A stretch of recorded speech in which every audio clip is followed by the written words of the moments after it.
31 stupid photography terms that don't make sense anymore. Part 1 in brackets. Hi, and a very warm welcome to episode 168 of the Photography Explained podcast. I'm your host, Rick, and in each episode I will try to explain one photographic thing to you in plain English in less than 27 minutes-ish without the irrelevant details.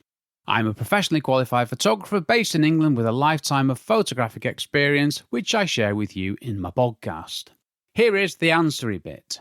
Photography has evolved a lot over the years to where we are today. Photography terminology, though, has not.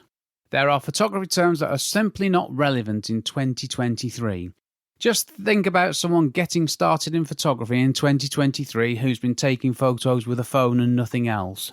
Now, we all need to hold that thought because I'll keep on coming back to it. So here are the things I'm going to talk about. And, Bob, before I do that, there were more than I expected. And there were so many that this is part 1. Yep, there are far too many photography terms, technical terms, things that don't make any sense for me to shoehorn them into one episode. So, yeah, I'm not going to even try. 31 of them in total. I mean, I wasn't expecting that. My original working title was 5/10/20 photography things that don't make any sense anymore. Oh well, that's what I'm stuck with, so let's get into it. And oh yeah, sorry, one more thing, I will get into these, don't worry. I'm sure there are more that I've not considered, so if you, dear listener, if you've got a nonsense photography term that you want me to talk about, please let me know. And if I can get about 20 more things, I'll squeeze another episode out of it without having to come up with the title. I love doing stuff like this, so let's get into it. And one final thing. I'm going to try and come up with some more sensible alternatives for some of these, but let's do the first 11. Yeah, there's 20 for the next episode, so let's just get straight into the list. APS-C, that's my first item.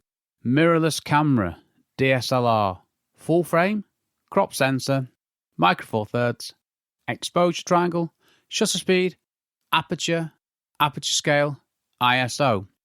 That should do us, shouldn't it? That's covering quite a wide range of photography as well, which, well, you'll find out, won't you? See, I know because I've already written this, obviously. And yeah, I'll save the other 20 for the next episode. So let me get straight into the most hated term, APS-C. Why are we still using the term APS-C? Why? Well, APS-C was an innovation in the 1990s, and it was an innovation in film cameras. And I guess that's long before digital cameras were ever a thing. See, with APS-C, you could choose from 3 different aspect ratios or shapes and sizes of photos. And I think they were called A, B, and C from memory. And an APS-C sensor is roughly the same size as the C photo from APS, which was Advanced Photographic System. And that's it. It's a sensor that's roughly the same size as a film negative from the 90s. That's it. That's where it came from. So how is this term APS-C relevant today in the modern world of digital photography? It makes as much sense to call a full-frame camera a 35mm camera, and actually this makes more sense. And it would make just as much sense if I called my camera Bob, or Eric, or Norman. Other names are available.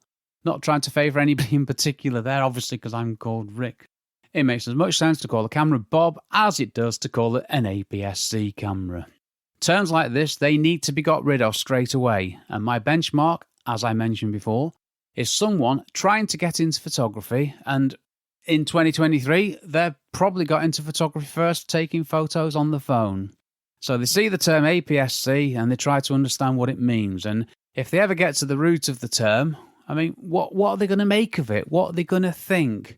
I have no idea why this term ever made it to digital photography. I mean, it's got no place in photography in 2023, has it? Well, it probably didn't have a place in 2003, to be honest, so it should be removed, it should be immediately outlawed, it should be banned. Move on, Rick. Okay, second favourite one, mirrorless camera.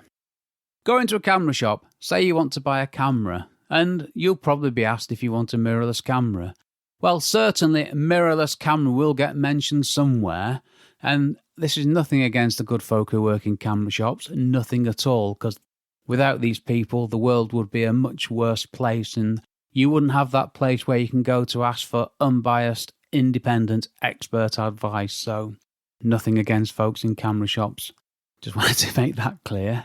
I mean, mirrorless camera is a term it's used all the time in photography, isn't it?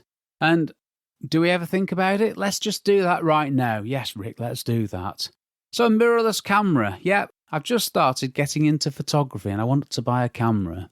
And I'm faced with the term mirrorless camera. What am I thinking? Well, why would a camera have a mirror in it? Why am I being asked that? I never mentioned mirrors. Can I get a camera with a mirror in it? I don't know. I mean, it's about as relevant as going to buy a mirrorless fridge, isn't it? You don't expect a camera to have a mirror in it. Now, I know that the mirrorless camera is an evolution of the DSLR camera. More on that in a minute. And it does have a mirror, but as I've never heard of the term DSLR before, I wouldn't know this, would I? And whilst there's a logical explanation for the term, I think it's time we moved on, right? So yeah, why not call a mirrorless camera a camera? And I'll come on to DSLR next. I mean, what's the point of the term mirrorless camera, that is? Okay, Rick, move on. I was in danger of ad-libby waffling then. DSLR. Digital Single Lens Reflex Camera. Snappy name, eh? Right, D for digital, yeah, it's okay. S and L, single lens. Well, what does this mean? When would you ever have more than one lens on a camera? Reflex. What's that got to do with cameras? Reflex. This is what your average person who doesn't know the ins and outs of photography, this is what they're going to think. So this one goes back in time as well. Its origins are in the past. A long time ago, you used to look through a different lens than the one you took a photo with. And then a mirror was introduced to enable you to look through the lens that you were taking the photo of. So that's the reflex bit, the mirror, and single is single. And now this all makes sense. So digital, single lens, reflex. Yeah, the term makes sense, of course it does. But is it the best term to describe what is, after all, it's a camera, isn't it? It's another camera. Do these cameras need different names? Because you get a million different types of each camera from manufacturers, don't you? So can't we just call them cameras, and then the camera model will be the camera model? Makes sense to me. Or the bit I haven't got onto yet, which is not next episode, but the episode after, or the one after that. I'll shut up on that, actually. Stop that, Rick. Okay, after DSLR and mirrorless, it's got to be full frame, hasn't it? Yes, it does. A full frame camera is a camera that has a sensor that is the same size as the negative was in 35mm film. And the actual size is 36mm by 24. And that's it, they're the same size. But one obvious question that comes out of this, if a 35mm film has a negative which is 36 by 24mm, well, where does 35mm come from? Well, the 35mm, it was the overall height of the camera film, and that includes the sprockets top and bottom, which are the things that attach to the spoolie thing that you had to wind round to move the film on. It's 35mm total height, so yeah, you could have called it a 36mm camera, couldn't you? And it would have been fine. But in very crude terms, you take a 35mm camera, also known as a single lens reflex camera, you remove the film chamber, you add a digital sensor, and voila, you have a DSLR. And as to where the words full frame fit in, well, I can only assume that this was the full frame of the negative, making this term equally obscure. If there's a more precise definition of what the word full frame means in this context, I haven't found it, or them. So, yeah, if you know, let me know, but I think that's it, the full frame bit. So, DSLR, whilst it's factually correct, it's quite an unhelpful term in my humble opinion. There's only one place to go next, isn't there? Crop sensor camera. Well, crop sensor's better than APS-C, which is the other term for a crop sensor camera, but I hate the term crop sensor. I mean, yeah, it sort of makes sense, doesn't it? The full frame camera sensor being cropped to make a smaller sensor, but if you think about it, it really doesn't make sense, does it? Cropped from what? Cropped into what? Doesn't make sense, the term cropped. The term crop sensor, I ad-libbed then. It doesn't make sense. And then the next line was, the term crop sensor camera does not make sense. I'm glad I clarified that. And then, yeah, there's only one place to go, isn't there? Micro Four Thirds camera. It just gets worse for me. So we go back to a full frame camera, and this has got a sensor size which is 36mm by 24mm. Yeah, that's the 35mm film negative. So this is an aspect ratio of 3:2, which in English is the ratio of the width and the height. Crop sensor cameras, they've got the same aspect ratio of 3:2. So it's 3 long on one side, 2 long on the other. An aspect ratio is a term that makes sense for me. But Micro Four Thirds cameras are slightly different. They've got an aspect ratio of 4:3, hence the name. Well, sort of. So does that make it a 4/3 sensor? Now, I don't really know. I don't understand what this term actually means, and that tells us all we need to know, because I've got one of these Micro Four Thirds cameras, and its name doesn't change how I use it, and I call it a camera. I have a full-frame camera that I call a camera. I have a Micro Four Thirds camera that I call a camera, and I've had crop sensor cameras before, and I call them cameras too, so can't we just call them cameras? I mean, I need to point out that the Micro Four Thirds camera system, it's different from the full frame and crop sensor, mirrorless and DSLR cameras. See how complicated it gets? Oh yeah, I didn't add aspect ratio to the list because I was at risk of going on forever, and that was one that I was quite happy with. I think that one made sense. And what I don't want to do is to question the entire world of photography. I'm doing enough of it as it is. Right, so we'll go back to my camera shop analogy. I like this. You go and you want to buy a camera. Now, not only are you asked if you want a mirrorless camera, or a crop sensor camera, or an APS-C camera, or a full frame camera, you've now got a Micro Four Thirds camera. Well, what's a Micro Four Thirds camera, you ask? And you get the answer, well, a Micro Four Thirds camera is a system developed by Olympus and Panasonic where the cameras have the same lens mount and are smaller than crop sensor or full frame cameras. And you go, well, that's great, thanks very much. What does Micro Four Thirds actually mean? And the response is, well, it means that the sensor's got an aspect ratio of 4:3 and not 3:2. And what do you do? Well, at this point, you'd probably just walk out of the shop, wouldn't you, and carry on taking photos with your phone, because aspect ratio, I didn't ask about aspect ratio, so I just want to buy a camera.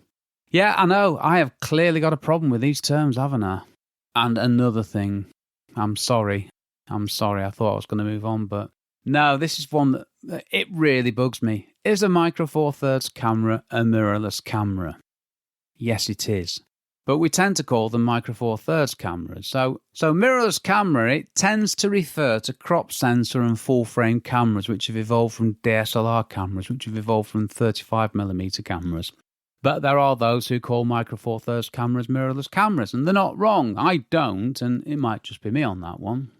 Okay, right, I need to move on, don't I? Oh yeah, little point there. My camera shop analogy, I'm quite liking that, and I'm gonna do a lot more with that. So cameras can be described better, but how? Yep, one for a future episode. Okay, I'm going to change tack a bit here. Exposure triangle.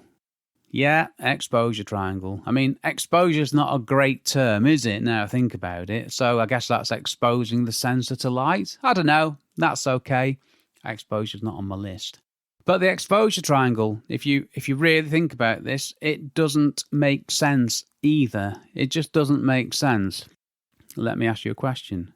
How many times will you think about these 3 things when you're taking photos? You're not, are you? If you're in manual mode, you'll start with the camera settings that you want, and then you'll change things if you need to. In semi-automatic mode, you change one thing, and the other things are changed by the camera. And in automatic modes, and automatic modes, as my script says, disappointing, Rick. And in automatic modes, you accept what the camera decides or use the minimal adjustments available to you. But be honest now, how many times have you actually used the exposure triangle? How many times have you sat down? You know, we've all seen the pictures of the triangle with the aperture, shutter speed and the ISO on the 3 sides of a triangle. I created my own one, which was the same as everybody else's, just with my writing, but it was the same information. But I've never used the triangle. I have never, ever used the exposure triangle.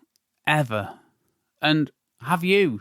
If we didn't have the exposure triangle, it wouldn't make a blind bit of difference. It wouldn't make any difference whatsoever. So, exposure triangle, you're out of there. Right, I'm going to move on. Blimey, I'm getting a bit passionate about that, aren't I? This one's much less interesting. Shutter speed. Now, I was happy with the term shutter speed right up to the point when I really thought about it while I was coming up with this episode and this list. Because the shutter speed, it's not the shutter speed. It is the amount of time that the camera sensor is exposed to light after you have pressed the shutter button. So exposure time would be a much more logical term. Now, especially now I've accepted exposure's okay as a term. Makes perfect sense, doesn't it? See, a long exposure time, it makes more sense than a slow shutter speed. But they are one and the same thing, aren't they? I mean, how fast does the shutter move? Do you know how fast the shutter moves in your camera? You don't, do you? I've got no idea how fast the shutter moves. And how fast the shutter moves is irrelevant. What is relevant is the amount of time that the camera sensor, or camera film, let's not forget, the amount of time they are exposed to light. The camera is a light-proof box after all, and you take photos by exposing the sensor to light. So exposure time, that works. I'm happy with that. Aperture. How could I possibly have an issue with the word aperture? Well, I'm going to tell you. A camera lens has an aperture. That's the hole in the middle, the glass bit. And the aperture, it's the device that changes the size of the hole in the lens. Now, if you shoot at maximum aperture, the aperture does not do anything. It's not there. It's not doing anything at all. I could add maximum aperture to this list thinking about it, but I'm not going to. I'm going to cover it here quickly. If you make the aperture smaller, you're making the lens hole smaller, allowing less light in. But aperture as a term does not work. It is the size of the opening in the lens that we are interested in. And I've got no option but to go to aperture scale because it's part of the problem. See, aperture you could make a justification for, I guess, but once you introduce aperture scale, forget it. f2, f2.8, f4, f5.6, f8. I could go on. I won't. What do these numbers actually mean? What do these numbers actually stand for? I have no idea. I do know that the aperture scale has stops, and these are a halving or a doubling of light. But if we got rid of the aperture range and we went with, 1 to 10, would that make any difference? It wouldn't, would it? And then it gets worse, doesn't it? A larger aperture gives more depth of field. Cover that later. A smaller aperture gives less depth of field. The maximum aperture gives the smallest depth of field, but also probably the least quality of images, with softening around the edges and other bad stuff. Whilst the minimum aperture, that gives the most depth of field and other lens errors. Just an aside this really. This is the killer. The maximum aperture is the smallest number but the largest opening in the lens. The minimum aperture is the largest number but the smallest opening in the lens. Clear? Not really, is it? And I had to be careful writing that because this is one I always get wrong. I mean, going back to the quality thing, every lens has got a sweet spot, which is the sharpest image quality and the least optical errors. Yeah, you buy a very expensive lens and it will have errors within it. That's just optics for you. That's optics explained. Thanks, Rick. Move on. And the sweet spot, it's never the maximum aperture and it's never the minimum aperture. Just bear that in mind. So the aperture scale, it's factually and numerically correct, but in reality, it is irrelevant numerical nonsense that needs modernising. No, I don't have the answer to this. 1 to 10 again. Just saying here, it's unhelpful at best. That's being very generous to the aperture scale. Let's not worry about what the numbers actually mean, as in what 2.8 actually stands for. Just know what it's doing to the photos that you're taking. That's what you need to know. That's the important bit. ISO. ISO. This should have been number 2 after APS-C, really. What does ISO actually stand for? International Standards Organization, right? No, that's called the International Organization for Standardization. So it's not even the International Standards Organization. It actually comes from the Greek word isos, which means equal. So why not call it ISOS? That would make sense, wouldn't it? See, as a term ISO, it just doesn't make any sense. ISO in photography relates to the sensitivity of the camera sensor to light. Having said that, changing the ISO does not change the sensitivity of the sensor to light. Let's be clear. Changing the ISO does not change the sensitivity of the sensor to light. That is fixed. Change the ISO and you're electronically amplifying the signal and making a photo brighter. There you go. Now, this term is so badly understood that it really does need getting rid of. And you could change it to, well, I don't know, how about brightness? But don't turn the brightness up too much or you get noise. Yeah, noise gets covered later, don't worry. Well, I'll come back to a lot of these things in the talky bit. That was the first 11, and now for balance. Here are 5 photography terms that I'm happy with. And I'm not sure about these first 2. Maximum aperture, minimum aperture, sort of. Tripod, I'm good with that. L bracket, because the bracket is L-shaped. Memory card, I'm happy with that too. Okay then, so here is the talky bit.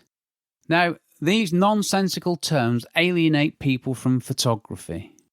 Big statement, Rick. They confuse.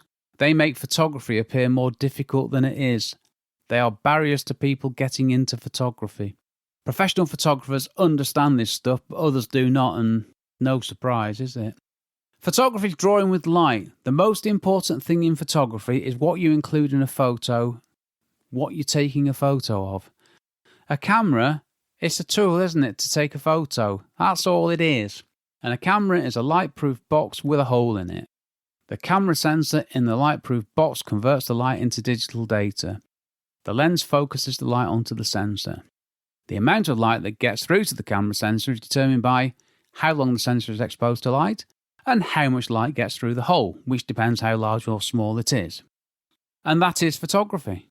Now, gear allows us photographers to change the field of view, getting a wider field of view with a wide-angle lens and less field of view with the telephoto lens. Wide-angle lens I'm happy with, telephoto not. No, don't get me going again, we got another episode of this, good stuff for that. And as for the gear, you get cameras and lenses with different levels of quality and complexity, giving you more options than you could possibly ever need to take photos. But for the camera settings, you've got 2 main variables.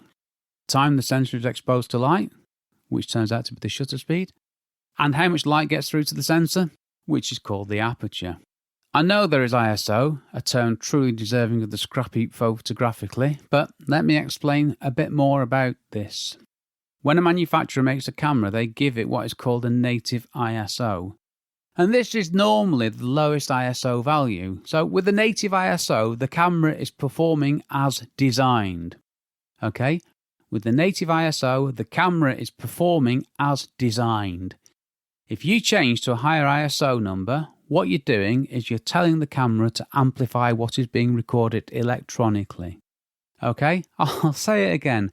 With the native ISO, the camera is performing as designed. That's how it was intended to be used by the manufacturer. And that's why the native ISO is the one that you should be using. You should change the ISO when you're not able to get a fast enough shutter speed to get a sharp photo. But first, you use a tripod or you use another support. Do this stuff properly. This is the old school way of doing things. And that's photography there. I have summed up photography. And everything else, it's just stuff around the edges for me. Okay, I take photos on a tripod. I set the ISO to 100. I use AV mode. And that's it. F8. Shutter speed is what it is. And that's how I take my photos. So let's not overcomplicate this. And that's what matters. It's the taking of the photographs. It's the simplification of photography. It shouldn't be too complicated.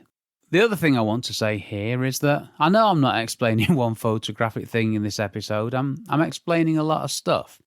I wanted to do something different, and I am really enjoying this. This has been one of my favourites so far. When I started writing this, it was meant to be 1 episode, but I quickly realised that wasn't going to happen, and it ended up being 2 episodes, and there's a third one arising out of it, which I'll come on to. And I might, the 20 things I haven't covered yet might make it into another 2 episodes. We'll see how we get on. See, what I wanted to do was finish the year with something a bit different and something hopefully interesting, hopefully a little bit amusing and still all good photographic stuff. And then there's that other episode I've mentioned a couple of times, which is I'm going to redefine my future of photography. And once I've done that, I'm going to get back to explaining photography stuff again. And I'm going to add a new section, if I remember. What should this be called in 2024? There you go. Every episode, I'm going to take that term and give it a modern name, a relevant name, a name that people can understand.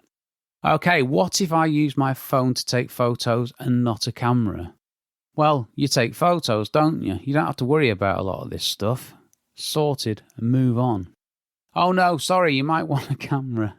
And then we're back into the nightmare scenario. If you go into a camera shop and you're offered a mirrorless camera, DSLR camera, Micro Four Thirds camera, crop sensor camera, blah, blah, blah. And you think, really? I'll stick with my phone. What if I use a film camera? Well, you've probably got a 35mm camera and all's good. I don't even know if there are any other sizes of film cameras available anymore, or if you can buy film that's anything other than 35mm.